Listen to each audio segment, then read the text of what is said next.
गिबियावनो आङो दिनै खौरांगिरि बिथांमोननिसिम खुलुमनाय सिबिनायखौ बावहरबाय।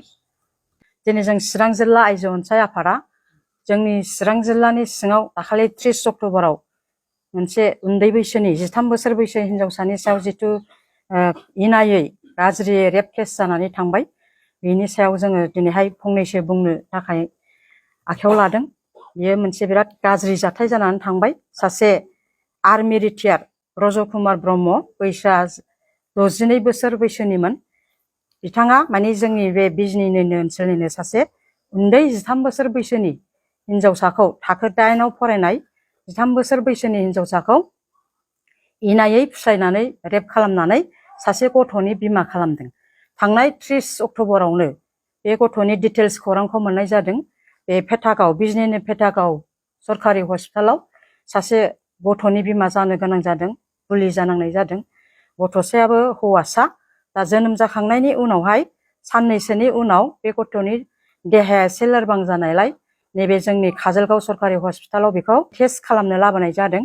आरो दिनै नैबे 3 नभेम्बराव नै दासो बेलासियाव जेनेबा 2:30 रिंगायाव बे गथ'खौ DNA टेस्ट खालामनाय जाहैबाय। बाहाय जोंबो बेखौ फैनानै खबर लाफैनाय जादों। बेहाय जोङो जोंनि चिरां जिल्ला आइजो अनसाय आफाद जानानै आरो जों आइजो माहारि जानानै जों गोख्रों सोंखारियो। बेयो मोनसे जोंनि समाजनि बिराद मोनसे गाज्रि जाथाय, मुगैथाव जाथाय। सासे बैसोगोरा बिबौनि समान फिसौजो होननानै बेखौ फुस्लायनानै इनायै जिनाहारि खालामनानै सासे गथ'नि बिमा खालामनायाव बे हिनजावसानि जिबना माने बरबाद जाहैबाय।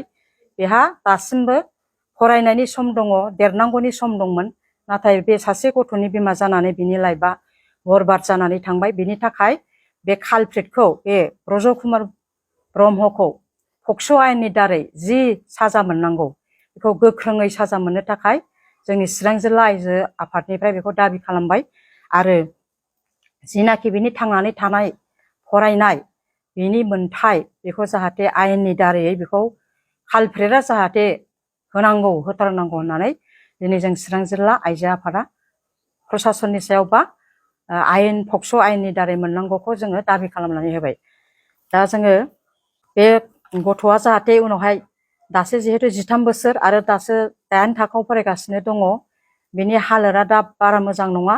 बेखौबो जाहाथे बिनि देहा सावस्रि, बिनि ट्रिटमेन्टनि थाखाय जाहाथे कालप्रिटनि न'खरनिफ्राय मदद मोनो आरो इयुनावबो बिनि थांनानै थानायनि राहा जाहाथे खालामनानै होयो कर्टनि दारै, पक्स' आयेननि दारै, बेखौबो दाबि खालामबाय।